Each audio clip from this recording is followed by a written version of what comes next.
We're good to start. Bismillahir Rahmanir Rahim. Assalamu alaikum to our global viewers, and welcome back to this enlightening Imam Ali conference. I am delighted to moderate our next session, tackling the topic of premarital dating with our esteemed panel, Sister Hira, Hyder, and Brother Hussein, Charara. Assalamu alaikum to you both, and thank you for joining us. Wa alaikum assalam. Thank you for having me. Wa alaikum salam, brother. Thank you for this opportunity.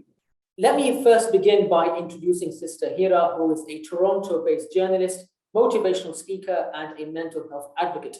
Hira, can you briefly explain what premarital dating is, and is it wrong to engage in this practice as Muslims? Premarital dating is definitely not permissible in Islam, as common as the practice is in today's day and age. And how I would personally define it is investing one's emotions into a relationship which does not come under the sanctity of a nikah, a permissible relationship between a man and a woman. So tell me about, in terms of the current situation of the youth as you know it in Canada. Of course, you are a social media influencer. I'm sure you are aware of what happens among the youth in Canada. Can you share about this particular practice and what you know of it when it comes to premarital dating? Like I had said before, that it has become a very, very common practice, and to the extent that it's been so normalized that regardless of however you seem to look as a Muslim, we know in today's day and age that Muslims can have a beard, they cannot have a beard. Some girls wear hijab, some girls don't. There's an assumption that girls who cover or wear hijab, they will never indulge in premarital dating, or men who go to the mosque very regularly and are active members within the community, they're not going to engage in premarital dating. However, this is very wrong. It happens so often that every other individual that you come across, may they be in your mosque, may it be somebody who you are going to school or university with, they are engaging in premarital dating. And I think the media also plays a major role in this. As a journalist, personally, all the research that I've conducted, it all comes down to the fact that the media does influence an individual's psychology. And because dating is so normalized and it's a part of the Western culture, that when you keep absorbing those media messages, you yourself as an individual, despite growing up in a Muslim household, believe that, you know, this is something ordinary. This is something very natural. Absolutely. And I love the point you brought up regarding the media applying pressure on youths today to engage in this practice. And I'll speak about that later on in our conversation. But before we get to that, Brother Hussein, Charara, I'd like to bring you into the conversation. You are a counselor who focuses primarily on marriage and pre-marriage counseling. In your opinion, Brother Hussein, I guess it is very common among the Muslim community especially that premarital dating occurs behind closed doors or in situations where most parents are unaware and uninvolved until the child is ready for marriage. What are your thoughts on this? And in your opinion, when should parents actually get involved in the relationship of their children? Well, as a counselor, one of the things that I deal with a lot is heartbreak. And one of the most traumatic things an individual as a teenager, especially in their early 20s, is going through heartbreak. Their passions, their visions of the future just go away because their body just takes over the mind. And when somebody says, I no longer love you, and how did we get to that state? It's usually because parents are not involved. You know, I was recently at a restaurant and I'm an intuitive counselor. So I told my wife, I think our waitress went through a traumatic heartbreak. She says, don't ask her. So she came back and I said, look, I can't help myself. My background's in behavioral science. Did you just get out of a traumatic relationship? And I bet you didn't tell your dad. And there was a pause and then she just started to cry. And then I told her, okay, when we went about 20 minutes, we gave her some advice. And I said, if this man would have known that your dad was in the loop, would he have taken advantage of you? If you would have told him, you want to speak to me, you first have to speak to my parents. Why? My parents are protecting me. And we become so vulnerable, especially women, when a man says, we will later, we'll get to it. They're not, because if they're not willing to do it at the moment, then there's a chance that you're taking advantage. And why would we want to take advantage of our parents? So the common logic you should say is that individual is willing to speak to me behind my parents' back and behind their parents' back. And if I get in a relationship and one day I get married to them and nobody loves them better than their mother, then imagine one day what they're willing to do to me if they betrayed their mom by going behind their back. They'll go behind my back. Thus why we have a 50% divorce rate in Dearborn. And what's one of the biggest issues? Cheating. Going behind the spouse's back. Every week I'm hearing about it. Why? From a young age, like the sister said elegantly, society and the media has made this acceptable, that this is the way to find joy and love. But unfortunately, we think we need love outside of us to feel joy. We need some relationship outside of us to feel joy. You don't need it. You're already it. But if you are dependent on a relationship to feel joy, just like you're dependent on wealth to feel abundant, you will always get hurt by that thing. Well, Allah has created a system. You first love yourself. Learn the difference between egoic love and divine love. And then you will attract somebody. So the simplest way of doing it, write 3 characteristics you want to attract in somebody. And Hussein always talks about wisdom, positive character, compassion. And then look at it every day and say, I'm going to attract somebody that's like this. How? I'm going to be like this. I'm never going to go after my parent, go do something against my parents' will, because I don't want my husband and I don't want my kids to go behind my back. So therefore, I'm not going to go behind my parents' back. The key in premarital dating, in premarital getting to know somebody, is making sure your parents are in the loop, or else you will be taken advantage of most of the time. I think the argument or the fear is that if parents are involved at a very young age, or at the beginning, but I'm saying, I think the fear is that parents will reject that relationship. Yeah, but so you need to build that relationship with your parents. So when I do relationship tests with spouses, I do a lot of premarital counseling, and it saves 8 out of 10 marriages. Every scholar, every sheikh, I believe, before they marry somebody, they should do premarital counseling, do a relationship test. We just did one here in this retreat. How open are you? How do you resolve conflicts? You make sure you have the best relationship with your parents. What do? We have a bad relationship with my father, so I have resentment. So now I'm going to attract somebody. You're not going to see the flags because of that misplaced resentment. Try your best to fix those relationships before you jump onto another one. If your ship is sinking, why would you jump onto somebody else's ship and try to save it? Fix those relationships. Most people use that as an excuse to go to another relationship by keeping it a secret. Allah doesn't accept that. Allah says you have a problem, you don't run away from it. Figure out what are your parents' love languages, because they have a culture that said this is wrong. But Imam Ali alayhi salam says if you're raising your kids the same way you were raised, we're going to lose them. But so many youth are coming up with their own logic why they should go in a relationship. Try to fix that relationship before you jump into another one.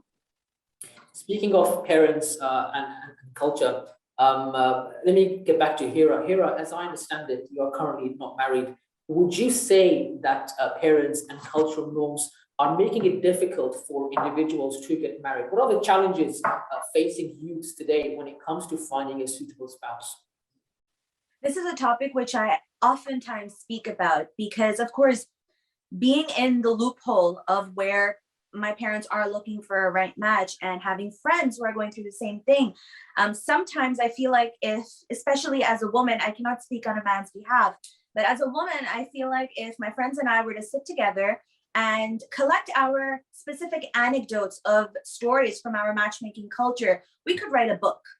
It is quite unfortunate that Muslims, and let's narrow it down, the followers of the Ahlul Bayt alayhi salam, there is a lot of lying, there is a lot of deceit, which occurs within our matchmaking culture.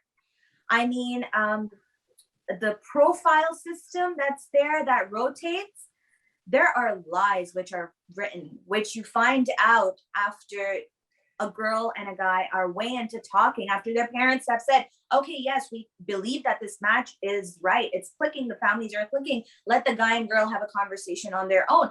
And then everything unravels. And then either the guy or the girl, they come up and they go like, whoa, this is not what we had expected. This is not the image that was portrayed to us.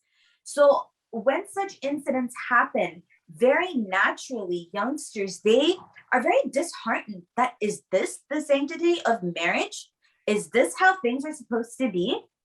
Premarital dating seems a whole lot easier.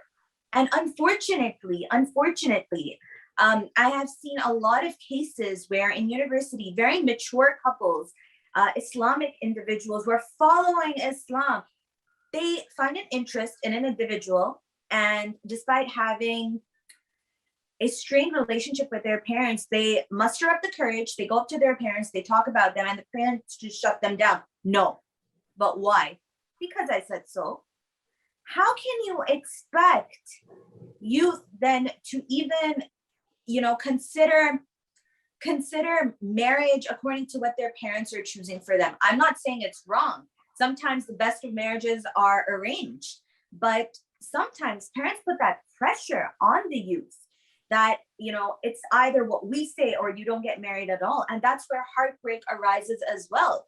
That two individuals who want to get married and indulge in a halal relationship, they're being shut down for no reasons whatsoever. Also, another thing for premarital dating, I feel like even before a guy and a girl get the chance to meet, the profiles which are rotating, they're just being collected. Albums and albums of specifically girls are being collected. And it's not even reaching the good guys. The good guys have no idea what their mothers are up to. It's terribly, terribly sad. I'm not saying all women are like that. There are some great women out there who are doing excellent work for matchmaking, but majority of the time, this is the case. This is another reason why sorry to cut you off here. Let me just read out a stat, right? And I would love to get Brother Hussein's intake on this. Go ahead. According to a recent study that was taken by Statistic Brain, a very reputable organization, they found out that 53.25% of marriages worldwide are arranged. And among them, the divorce rate is only 6.3%. This is significantly lower than the divorce rate in America, which is 40%, where conventional dating is prominent and encouraged. So, Hussein, I would like to get your thoughts on this, based on what Hira is saying, and based on what this stat is saying, and also based on your real-life scenarios that you come across on a day-to-day basis. Is this proof enough that our youths can take comfort in allowing their elders or matchmakers to arrange their marriage? The whole notion that if marriages work out, if it's arranged or not, for me, it's the basis of love. So what is love? Like when you meet somebody, what is the moment that you fell in love with them? You won't be able to tell that person. You don't know. But it's a string of moments where that person was consistent and truthful and giving and forgiving. When they felt bad, you felt bad for them. And when they were happy for them. So I don't care if it's arranged or not arranged. If both partners have those characteristics, then Allah will put love in their hearts. But you can never, if anybody says, you want to marry, yeah, I'm in love, and they just met him. Well, when did you, 2 weeks ago, I know he's the one. So you don't even know anything about the person. And then then you see the egoic side of him that you didn't see before, because when you got married, and nobody taught you how to deal with that, what true love is, they thought it was always the butterfly feelings. So as long as it has that notion of taqwa, God consciousness, I don't care if it's arranged or not arranged. If it's arranged and both parents say you guys might be a good fit, there has to be some level of obviously knowing each other, because Islamically, there's rules to that as well. And for me, it's all on the parents. If the parents are strict, like the sister was saying, so parents, if you want your kids to be in healthy relationships, do a relationship with your spouse. See what level you're at and say, what can I do to improve? And I promise you, if you improve that, your kids will see it and they'll subconsciously improve as well. So many parents want great things for their kids, but they themselves are in bad places in life. So that's why when we tell our kids to pray, but we're unhappy as parents, our kids are going to stop praying. If we wear a hijab and we're unhappy, our kids are going to take off hijab because they're looking at this and say, why would I want that? Mom, why would I want your advice? You're going to get yelled at every day by dad. You wake up complaining to him. We need to take the responsibility of our actions, and then your kids will change. You change your personality. We want our kids to change and then we'll feel happy. We call that abuse. So let me just get back to Hira's predicament here. So Hira's predicament is that matchmakers aren't being truthful, they're not being honest. At the same time, premarital dating is haram, it's incorrect in Islam. So Hira, in your opinion, what should one do? Where should one turn to? Primarily, if you feel like you are building an interest in an individual, you know how they always say that be very mindful of where you're investing your energy, regardless of whether it's your family, it's your friends. The same goes for a relationship. If you feel like a friendship is turning into a relationship, you need to be mindful of the kind of energy you are investing. So first of all, you need to question the concept of love. Even before you love your parents or you love yourself or your family or your friends, you have to love Allah subhanahu wa ta'ala. You have to love the Ahlul Bayt alayhi salam. When you love someone, you want to become like them. It's a struggle. We are all battling with our conscience and we're all on our own spiritual journeys. So it's very difficult that with regards to the concept of love, when you are trying to follow the path of faith, you do stumble. But you should always consider the fact that if I'm investing my energy in a human being, emotional energy, am I pleasing the human being and completely disregarding my creator? Because human beings can deceive you. Human beings can hurt you. They can turn their back on you. But Allah subhanahu wa ta'ala will not do that. So if you do have this thought in your mind that, yes, I am interested in someone, I do want to get married to them, but my actions, are they going against what my God wants? If that's the case, then I've noticed this majority of the time, relationships are strained. Even if the couple ends up getting married, there are a lot of issues which are prevalent. So at the end of the day, whenever you begin a relationship, whenever you are investing in it, be mindful of the commandments that your God has set to you to follow, that Allah has said to you to follow. So let's ask Brother Hussein. Of course, he deals with this on a day-to-day basis. Brother Hussein, in the interest of time, we have under 2 minutes left. What would you say are the do's and don'ts when it comes to premarital dating? For me, before I say that real quick, exactly what she said, just to emphasize that point, you don't attract what you want, you attract what you are. So if you want something, you make sure you are those and write them down. And then in regards to go to a mosque, we get people married probably once a month, either through our book clubs or at WISE or at the events that we're holding out. Go to those places. Don't go to negative places expecting positive results. And you asked, what was the question? Do's and don'ts of premarital dating. Of course, it's inevitable that do not do things behind your parents' back. Win their hearts, earn their trust. Figure out a way. If it's not your mom or dad, that person needs to know. As soon as that lady at the restaurant, I said, go tell your dad everything. A month later, comes back. She wanted to try to hug me. She said, oh my God, I built a relationship with my dad. He was so understanding. I thought he was going to judge me. Most of our thoughts of what we think our parents are going to think are wrong. And we end up getting manipulated by some guy. And then you're in my office crying because you got ghosted. Or you got manipulated to send a picture that he served. And now you want to commit suicide. Anticipate problems when you start something. Make sure the people who love you the most are there to protect you. Don't go behind their parents' back. It ends up with broken hearts and broken promises. And that person will never come back and won't even lose sleep over you. Be very careful. Thank you.